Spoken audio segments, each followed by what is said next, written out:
হে আল্লাহ, দুনিয়া ও আখিরাতের আমার জানা অজানা যত কল্যাণ ও নেয়ামত আছে তার সবই আমি চাই।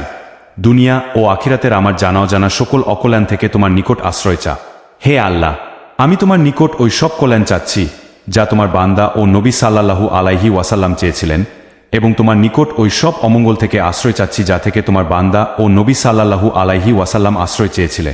হে আল্লাহ, আমি তো বেহেশতে যেতে চাই, আর সে কথা ও কাজের তৌফিক চাই যা সহজেই আমাকে বেহেশতে পৌঁছাবে। হে আল্লাহ, জাহান্নামের আগুন থেকে তোমার নিকট আশ্রয় চাই, এবং যে কথা ও কাজ মানুষকে জাহান্নামবাসী করে সেগুলো থেকেও তোমার কাছে আশ্রয় চাই, আর প্রতিটি কাজের বিচারে আমার জন্য কল্যাণকর ফায়সালা করে দিও। اللهم إني أسألك من الخير كله عاجله وآجله ما علمت منه وما لم أعلم، وأعوذ بك من الشر كله عاجله وآجله ما علمت منه وما لم أعلم. اللهم إني